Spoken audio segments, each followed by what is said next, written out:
Hello everyone, it's George. Here I am at the Customs House in Dublin, Ireland. This was built in 1781. That's why you can see the lion and the unicorn, because the King of Ireland was the same person as King of Great Britain at the time. The harp of Ireland in the middle and the crown above it. So very pleased that since separation we haven't removed those or vandalised those. That wouldn't advance any cause. That epoch in our history definitely occurred, and it shan't undo it just to remove some artwork.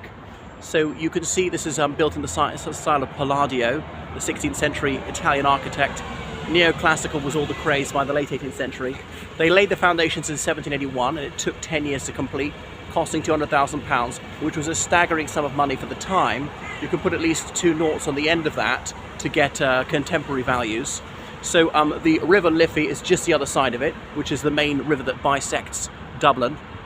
John Beresford was the Commissioner for Revenue, and it was his idea to construct the Customs House, because in the 18th century there was scarcely any income tax. That was a wartime measure that was introduced when it was exigent, and really governments, they funded themselves through indirect taxation, taxes on imports, exports, and certain goods.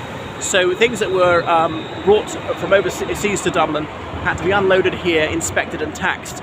They weren't after contraband as such, because nothing was forbidden, and drugs weren't banned until the 1920s, unless of course people were trading with France in time of war. That would have been forbidden no matter what the item was. So it was just to raise revenue for the government. But by the later 19th century, the docks in Dublin had moved further east to an area called the North Wall. Like James Joyce took ship for Great Britain from there, and indeed that's where the docks are today. Stena Line and so on coming in and out, going to Cherbourg and various places in Wales. So what else about here? Yeah, so then it was repurposed. There had been an artificial dock on the other side, subsequently filled in. It's between the Talbot Memorial Bridge and the Butt Bridge on the other side of this building, but not that kind of Butt, as in it's after Sir Isaac Butt, the founder of the Home Rule Party.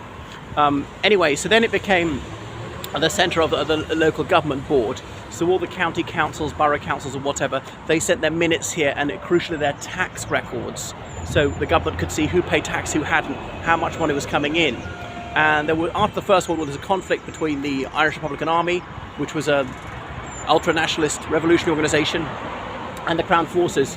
So I think it was in June, or was it May, 1921, when the IRA raided this, and they managed to set fire to it. They burnt it down. The fire brigade were called, and some of them didn't help because they were IRA sympathisers and so on. Also might have been afraid what the IRA would do to them if they doused the flames. And anyway, the Crown Forces surrounded it. Some of the IRA were killed. I think a couple of the Royal Irish Constabulary were killed, as in the police. But quite a few IRA men were captured as well. That was a major blow to the Dublin IRA, but was it worth it for the sake of torturing this? Possibly.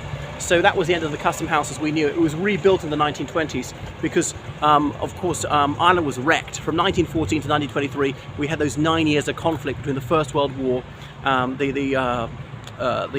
would I say, the First Troubles, the Irish Civil War, and the country was really broke. So it took several years before funds could be raised to rebuild it, and it still got a local government function, but it never seems to be that there's very much happening here. So my great uncle was working there, and must have been there when it was burnt down that day. No stories have come down in the family law. Anyway, we're about to go towards the River Liffey, and just behind me is Bus Aras, which is the main bus station of the whole of Ireland. I don't know what all the upper floors are used for.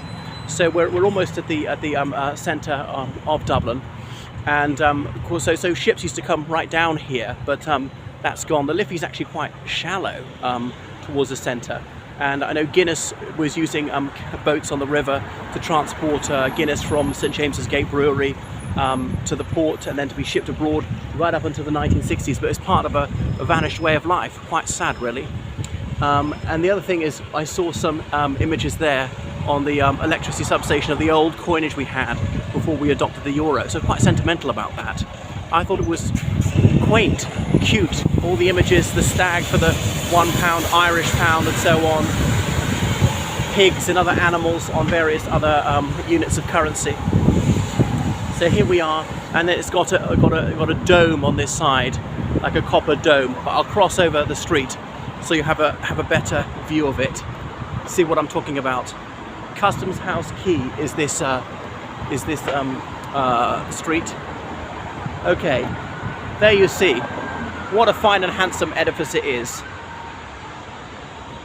And it occupies a pride of place, this very noble building, I think you'll agree. And they've cleaned the stone. I remember when I first started coming to Dublin regularly in 1998, it was rather shabby, it really needed to clean up, but you know, Ireland, we've moved on remarkably, one of the richest countries in the world now, just been incredibly successful. There you have a better view of the lion and the unicorn symbol with Hibernia and the harp, the emblem of Ireland. And here is the Liffey. And I presume it's up these steps that some people must have brought some of their items. But the Liffey is really not very wide here. You can hear the seagulls, you can smell the salt on the wind. And there's a mast, a ship with a mast over there. And beyond you can see a bridge, and it's made to look like